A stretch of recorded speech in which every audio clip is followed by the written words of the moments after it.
اسلام غالب آئے گا، اسلام غالب آئے گا، اسلام غالب آئے گا، اسلام غالب آئے گا۔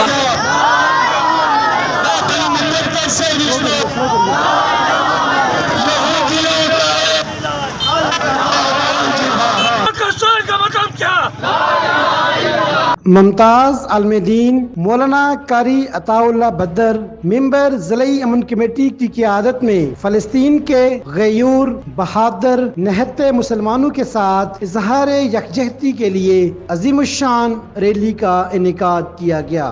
اسلام غالب آئے گا، اسلام غالب آئے گا، اسلام غالب آئے گا۔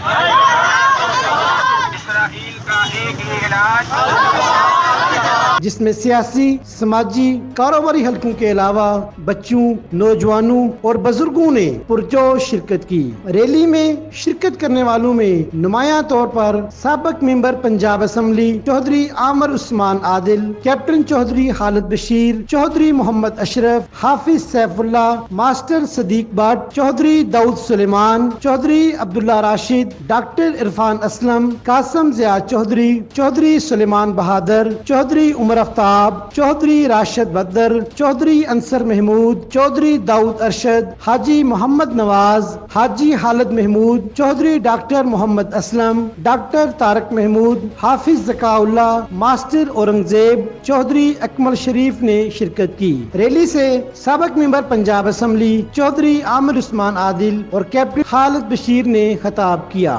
اسلام غالب آئے گا، اسلام غالب آئے گا۔ واک کی ہے احتجاج کے لیے اور مجھ سمیت ہر شخص شدت دھوپ سے پریشان نظر آیا، تو ذرا تصور کرو ان مظلوم فلسطینیوں کا جو پچھلے 11 دنوں سے وحشیانہ بمباری، آگ اور بارود کا سامنا کر رہے۔ یہ دھوپ تو اس کے مقابلے میں کچھ بھی نہیں ہے۔ اور صرف 11 دن نہیں، فلسطینیوں کی ابتلا اور آزمائش کی یہ رات 100 سال سے زیادہ طویل ہو چکی ہے۔ اور افسوس اور دکھ کی بات یہ ہے کہ عالم اسلام اور امت مسلمہ، جسے معذرت کے ساتھ میں امت مرحومہ کہا کرتا ہوں، اس کا وجود کہیں دکھائی نہیں دیتا۔ آج میرے فلسطین کے بچے، میری مائیں، بہنیں، بیٹیاں کھلے آسمان تلے اپنے مکانوں کے ملبے کے ڈھیر پر بیٹھی ہوئی آسمان کی طرف فریاد کی نظروں سے دیکھتے ہیں۔ اور عالم عرب کا مشاہدہ کریں کہ پورے خطہ عرب میں سے کسی مسلمان بادشاہ، کسی حکمران کی غیرت بیدار نہیں ہوئی، کسی کی غیرت نہیں جاگی۔ اور عجمی، پاکستان ہو یا ترکی، ایران ہو یا سوڈان اور تیونس، یہ گن کے پوری امت مسلمہ کے 56 ممالک میں سے یہ کل 5 ممالک ہیں جنہوں نے فلسطین کے حق میں آواز بلند۔ اس سے آپ اندازہ کر سکتے ہیں کہ امت مسلمہ کہاں پہ کھڑی ہے۔ میرے بھائیوں، پہلے جان بوجھ کر برطانیہ کو استعمال کر کے یہودیوں کو ناجائز طور پر مقدس سرزمین پر قابض بنایا گیا، اور پھر ان کے اقتدار کا رستہ ہموار کر کے دنیا کے نقشے پر ایک ناجائز مملکت کا وجود عمل میں لایا گیا اور پھر اس کو تسلیم کیا گیا۔ اور آج جو دکھ کی بات ہے، جو آپ کو بتانے کی بات ہے، ہم میں سے بہت کم لوگوں کو یہ بات پتہ ہے کہ اسرائیل، جس کی کل آبادی پاکستان کے ایک بڑے شہر کے برابر ہے، اس نے پوری دنیا کو آگے لگا رکھا۔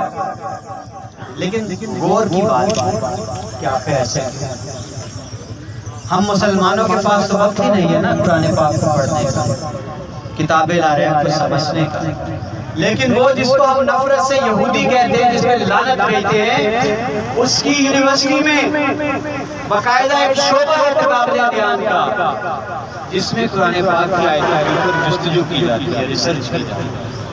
اور آج قرآن پاک کی آیتوں پر ریسرچ کر کے اسرائیل نے اپنے دفاع کو ناقابل تسخیر بنانے کا دعویٰ کیا. پورے عالم اسلام میں ملا کر اتنی یونیورسٹیاں نہیں ہیں جتنی ایک چھوٹے سے اسرائیل کے اندر. اور یہی وجہ ہے کہ آج ٹیکنالوجی ہو، معیشت ہو، دفاعی ساز و سامان ہو، ان سب میں اسرائیل کا ہم پلہ کوئی نہیں. لیکن میرے بھائیوں، ایک بات یاد رکھنے کی، 11 دن کی اس جدوجہد نے، کشمکش نے، اس جنگ نے ثابت کر دیا کہ ہر دور میں غزوہ بدر سے لے کر آج فلسطین کے مارکے تک مسلمان نے سوائے رب کی نصرت سے کسی شے پر بھروسہ نہیں کیا. مسلمان اپنی قوت ایمانی کے بل بوتے میدان میں، مسلمان کو شمشیر الصنا اور عدلی پر گھمنڈ نہیں ہوا کرتا ہے. مسلمان قوت بازو پر بھروسہ کر کے، قوت ایمانی پر بھروسہ کر کے میدان میں اترتا ہے. اور آج پوری دنیا نے دیکھ لیا کہ وہ اسرائیل جس کو ناز تھا اپنی فضاؤں کے ناقابل تصحیح ہونے کا، حماس نے وسائل کے نہ ہوتے ہوئے بھی جب میزائل، راکٹ لانچر پھینکے اسرائیل کی بستیوں میں تو ان کو ہاتھ پاؤں پڑ گئے. اس سے پہلے وہ مسلمانوں کی بستیوں کو تاراج کرتے چلے آئے ہیں، وہ مسلمانوں کے بچوں کو ذبح کرتے چلے آئے ہیں. پہلی بار ایسا ہوا ہے کہ ان کے دفاعی سسٹم کو روندتے ہوئے جب میزائل ان کی بستیوں پر گرے ہیں تو یہودی چیختے چلاتے ہوئے بنکروں میں جا کر پناہ لینے پر مجبور ہو گئے. اور آج الحمدللہ ثم الحمدللہ 11 دن کی وحشت، بربریت اور بمباری کے بعد اگر اسرائیل جنگ بندی پر مجبور ہوا ہے تو کس بات پر؟ کیا اس کو امریکہ نے آنکھیں دکھائی ہیں؟ کیا امت مسلمہ کے نام نہاد 56 ممالک نے جا کر اس کو روکنے کی کوشش کی ہے؟ ہرگز نہیں. حماس کے مجاہدوں کو سلام پیش کرتا ہوں جن کے جذبوں نے آج یہودی کو گھٹنے ٹیکنے پر مجبور کیا ہے اور وہ جنگ بندی پر، سیز فائر پر مجبور ہوئے. اور آج جو عالم تھا صبح سڑکوں پر، پوری دنیا نے دیکھ لیا کہ جو ہی جنگ بندی کا اعلان ہوا ہے فلسطینی مسلمان والہانہ انداز میں سڑکوں پر نکل آئے ہیں. اور آج انہوں نے جمعہ کی نماز جو تھی اپنی اس مقدس مسجد میں ادا کرنے کا اعلان کیا. تو یہ اعلان کس بات کا تھا؟ یہ اعلان اس بات کا تھا کہ اگر امت مسلمہ کے لیڈروں نے جو چوڑیاں پہن رکھی ہیں ان کو اپنے اقتدار کے سوا، اپنی نسلوں کے لیے مال پانی اکٹھا کرنے کے سوا کچھ نہیں سوچتا ہے، تو ہمیں کم از کم آج جب ہم اس دھوپ میں کھڑے ہیں، اس ریلی میں آج حاضر ہیں، تو حشر کے دن کم از کم ہم یہ کہنے کے لیے تو ہوں گے کہ یا باری تعالیٰ فلسطین ہم سے بہت دور تھا، ہم اپنے مظلوم بہن بھائیوں کی امداد کے لیے پہنچ تو نہیں سکتے تھے، لیکن ہم نے جمعہ کی نماز کے بعد سڑک پر آ کر آواز ضرور بلند کرتی تھی. کم از کم ہمارا کچھ تو حق ادا ہونا. نبی مکرم صلی اللہ علیہ وسلم نے ایمان کا آخری درجہ کس بات کو بتلایا تھا کہ تم برائی کو دل سے محسوس تو کرو نا، اور اگر طاقت رکھتے ہو تو ہاتھ سے روکنا تو بڑا اعلیٰ درجہ ہے. لیکن اس گھڑی ہمیں اپنے اندر سے تمام امتیاز ختم کر کے، تمام تعصبات ختم کر کے، جو اچھا ہے اس کو اچھا کہنا ہے، جس کا کردار اس گھڑی اچھا ہے اس کو اچھا کہنا ہے. ایک بڑا خوشکر منظر ہے، آپ کو بھی جان کر خوشی ہوگی کہ جماعت اسلامی کا ادارہ جو الخدمت ہے اس کے رضاکار خود تو نہیں پہنچ سکتے تھے فلسطین، ویزا کی پابندیاں ہیں، لیکن انہوں نے وہاں آپ کے عطیات صدقات سے دوائیاں، ٹینٹ اور امدادی سامان آج فلسطین تک پہنچا دیا. آج میرے ملک کا اعزاز ہے کہ الخدمت کی شرٹیں پہن کر فلسطینی رضاکار جو ہیں پاکستانی ملت کا بھیجا ہوا سامان جو ہے آج فلسطینیوں میں تقسیم کر رہے ہیں. تو یہ ایک اجتماعی کفارہ ادا کرے گا پوری ملت پاکستان کا. حشر کے دن یہ بھی گواہی لکھی جائے گی. اور کل آپ سب نے دیکھا اقوام متحدہ جو ایک نام نہاد ادارہ ہے جس کو بنایا تو اقوام عالم کے تصفیے اور جنگ بندیاں کرانے کے لیے تھا، لیکن وہ لونڈی کا کردار ادا کر رہا ہے عالم یہود خنود کا. لیکن وہاں اس فورم پر ہمارے وزیر خارجہ شاہ محمود قریشی نے ببانگ دہل پوری دنیا کے سامنے یہ کہہ دیا ہے کہ اسرائیل ظالم ہے، اسرائیل غاصب ہے، اور اس نے ہمارے وزیر خارجہ نے یہ واضح کر دیا اس فورم پر کہ اب پوری دنیا کی نظریں ہماری طرف لگی ہیں، ہم نے تاریخ رقم کرنی ہے، یا تو ہم نے نام غاصبوں کے ساتھ لکھوانا ہے یا فلسطینیوں کو انصاف دلانے میں لگانا ہے۔ میرے بھائیو، آخر میں صرف یہ کہنا چاہوں گا کہ کم از کم ہم یہ گمان چھوڑ دیں۔ بڑے دانشور ہیں، ابھی آپ نے دیکھا جب ہم جا رہے تھے تو لوگوں کے اندر اتنی بے حسی ہے کہ وہ گاڑی والے ایک سیکنڈ کا صبر نہیں کر رہے، ان کو یہ اندازہ نہیں کہ کس کاز کے لیے لوگ نکلے ہیں، لوگ کس کے لیے آواز بلند کرنے نکلے ہیں، ان کو اپنی منزل پر پہنچنے کی جلدی ہے۔ اللہ نہ کرے خدا نہ خواستہ وہ مناظر ہمیں دیکھنے پڑے کہ جہاں ہماری بستیوں میں آگ اور بارود کا وحشیانہ رقص جاری ہو، جہاں ہماری اولادوں کو ذبح کر دیا جائے، جہاں ہمارے بچوں کے کانوں میں بم اور دھماکوں کی آوازیں سنائی دیں، تو پھر کون سی منزل رہ جائے گی؟ ہمیں کہاں جانے کی جلدی ہوگی؟ اور کچھ دانشور باقاعدہ یہ بھی کہتے ہیں کیا فائدہ ہے ان ریلیوں کا، کیا فائدہ ہے، وہ ادھر آگ فلسطین میں لگی ہے، کشمیر میں لگی ہے، یہ پاکستانی مولوی کیا کرتے ہیں سڑکوں پر آ کر؟ میں دوبارہ ان کو یہ پیغام دینا چاہتا ہوں کہ امت مسلمہ بزدلی اس کی شان نہیں ہے، غیرت ایمانی تقاضا کرتی ہے کہ ہم پوری ملت اسلامیہ میں جہاں بھی آگ لگی ہے، جہاں بھی ظلم بپا ہے، ہمارا ان سے رشتہ وہ رشتہ ہے جو نہ کسی رنگ کا ہے، نہ کسی نسل کا ہے، نہ ناموس کا ہے، وہ رشتہ ہے جس میں محمد عربی صلی اللہ علیہ وسلم نے ہمیں لا الہ کے رشتے میں باندھا ہوا ہے۔ تو انشاءاللہ آج ہم نے یہاں سے برخاست ہوتے ہوئے اس عزم کا اظہار کر کے جانا ہے کہ یہ تو ابھی ریلی ہے، یہ تو چلچلاتی دھوپ میں 4 قدم چلنے کی مشقت میں اپنے آپ کو ڈالنا ہے۔ انشاءاللہ میرے بھائیوں، آج بھدر کی سرزمین سے اس پیغام کو عام کر دو کہ وہ وقت بھی آئے گا انشاءاللہ کہ جب امت مسلمہ میں ہمیں اپنی گردنیں بھی کٹانی پڑیں، اپنے لہو کا نذرانہ بھی دینا پڑے، تو ہم دریغ نہیں کریں۔ تیار ہونا؟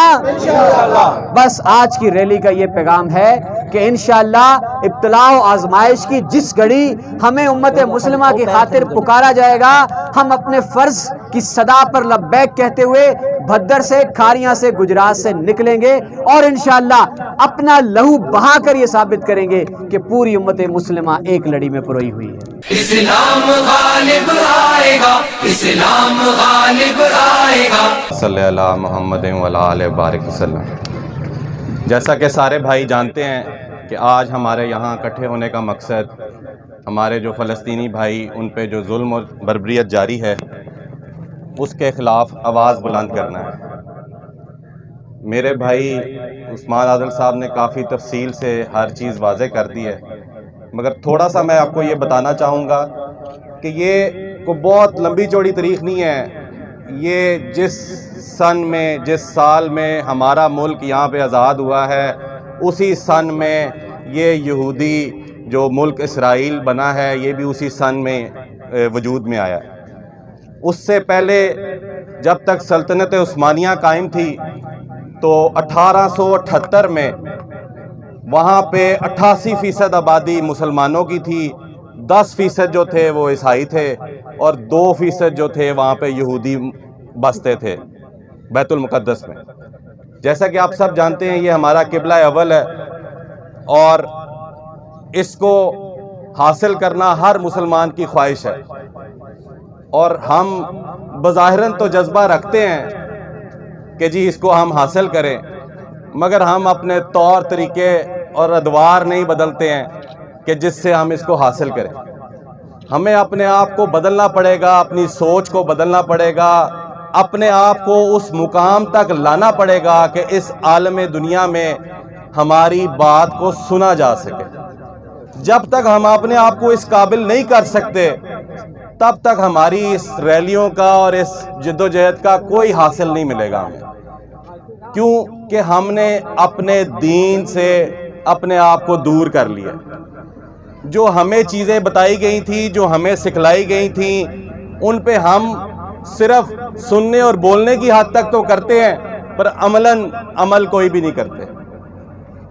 اور میں ایک جگہ پڑھ رہا تھا کہ اسرائیل میں ایک بچہ جب پیدا ہوتا ہے نا اور وہ جو 9 مہینے اپنی ماں کے پیٹ میں رہتا ہے تو وہ اس عورت کو اس کے بچے کی پیدائش سے پہلے بھی ان مراحل سے گزارتے ہیں، ایسی تربیت دیتے ہیں، ایسی خوراک دیتے ہیں، اس ماں سے ایسے ایسے کام کرواتے ہیں کہ وہ بچہ ماں کے پیٹ میں بھی ذہنی طور پر مضبوط پیدا ہو۔ اس کے بعد اسرائیل میں چھوٹے سے بچے کی پرورش اس طریقے سے کی جاتی ہے کہ وہ دنیا کے ہر مرحلے میں، ہر کام میں ماہر بن سکے۔ مگر افسوس کے ساتھ ہمارے پاس اللہ تعالیٰ کی کتاب قرآن پاک ہونے کے باوجود بھی اس میں جو لکھا ہے اگر کسی سے پوچھا جائے تو اس کا مطلب کیا ہے، تو میرا خیال ہے ہم سب میں سے کوئی بھی نہیں جانتا ہوگا کہ اس میں لکھا گیا، تو ہم نے عمل کیا کرنا ہے؟ تو اس لیے میرے بھائیوں، اپنے آپ کو بدلیں، اپنے دین کی رسی کو مضبوطی سے پکڑیں۔ جب ہم نے جس دن پکڑ لی نا، وہ بھی تو دیکھیں، وہ بھی مسلمان تھے، صلاح الدین ایوبی، سلطان محمد فاتح، جنہوں نے اس قدس کو دوبارہ حاصل کیا، جذبہ پیدا کیا، مگر پہلے کیا تھا کہ وہ پکے سچے مسلمان تھے اور انہوں نے رسی کو مضبوطی سے تھاما تھا، اور پھر وہ اللہ تعالیٰ کے آگے دعا گو ہوئے اور اللہ تعالیٰ نے ان کو کامیاب کیا۔ مگر شرط یہ ہے کہ پہلے ہم اپنے آپ کو اس پیرائے میں، اس دائرے میں شامل تو کریں۔ تو میری آپ سب سے گزارش ہے کہ برائے مہربانی اپنے آپ کو بدلیں اور اپنے اس ملک کو، ابھی آپ دیکھ لیں ہم دور کیوں جاتے ہیں، یہ ہمارے بھائی ہیں، بھائی میرے نے کہا کہ فلسطین تو بڑی دور ہے، کشمیر ہمارے پاس ہے۔